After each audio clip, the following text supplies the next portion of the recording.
If you're anything like me, you're wondering what the hell is a club balcony on NCL? Well, we're gonna show you, and that's what's next. So we booked it, we got on here, and we didn't know what the difference was to get a club balcony room versus a standard balcony room. Is it something you should look into upgrading, or if it's an option for you? And when you enter into the room, it's a kind of a standard room. You know, you got your ACs right here, your makeup room and do not disturb buttons right here. You have your light switches for the bathroom and everything else right here, which now I just screwed everything. Oh, we're having, what the? Chelsea, why don't the rest of the lights come on? There we go. Sorry, lost my mind. Now we're gonna get into the standard part of the room. So of course, when you enter the room, you have your desk set up, and now on this Norwegian ship, I think built in 2014, it has the two plugs here and then the two European plugs, so you might wanna buy some adapters. Your light switch over your desk is right there, and you have your refrigerator and a little more storage underneath. But with that being said, you really don't have any plugs over by your bed or even USB ports like some of the newer ships have the USB ports in the lights or in the wall right there. No go, no show, not on Getaway, not on Breakaway. So even me having to charge all these batteries and doing all this stuff and keeping our cell phones charged, all you had is two. So I got a USB port with a double slot, that helps out. It's doable, but you won't be able to charge your phone next to the bed. From there, you have a nice big old closet, plenty of storage on here, and shelving with your safe in the back. And then your hang up stuff goes on the other side. And 14 club suites get a robe. Never once used it. You do have the couch. Now, depending on which room you're gonna be in, it's either gonna be over by the door or over here. The rooms kind of reverse as you go down the hall. And I'm not sure if all the other rooms are included this dead body that's right here. Hey, this can be made into a bed too if you have more than 2 people in your cabin.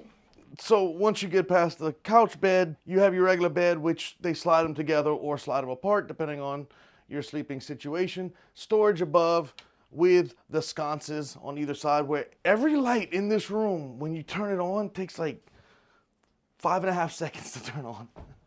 And honestly, I haven't found a horrible bed on any cruise ship yet.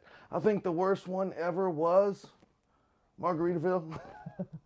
And you do have light switches on this side of the room to turn off all the lights in the whole room, or you can even flip on the like mood lighting, which I kind of like, because then you don't have a light in the ceiling shining in your eyes the whole damn time. But of course, what you're paying for is the balcony out here, and it is not one of the biggest balconies. But what I did like about this particular room, after you have your 2 chairs and your little table, is that our room is actually right on the little corner where the ship actually bounces in a little bit. So you can see all the way to the captain's deck and the bridge down there, and you would see them working during the day. It was really cool. You could see the front of the ship when we were hitting big 15-foot waves and all that other crazy crap. Yeah, well, that's a good thing about having a balcony. But the one weird thing is we have this overhang directly above us right here, so we never did get a lot of sun. For me, I like that. It blocks the sun, keeps you in shade. Chelsea is like, my balcony is kind of useless. So it just depends on what kind of balcony person you are. And most balconies, I don't even know if people know this about cruises, you do have a light switch on the wall that's normally here in most of these cruise lines, and that is your porch light over your balcony. So if you have neighbors that leave their porch light on all night long and shines into your room, it's kind of annoying. But I did warn you about these rooms having something majorly different than a standard balcony, and that's what we're gonna show you next. Because of course, you know, you gotta have a toilet, you gotta have a restroom, you gotta have somewhere to do those things that we all have to do. I'm about 5'11", and I'll be sitting on a commode, and my knees are just like in the wall and stuff. You don't have that problem no more. Why are you sitting down, Jeff?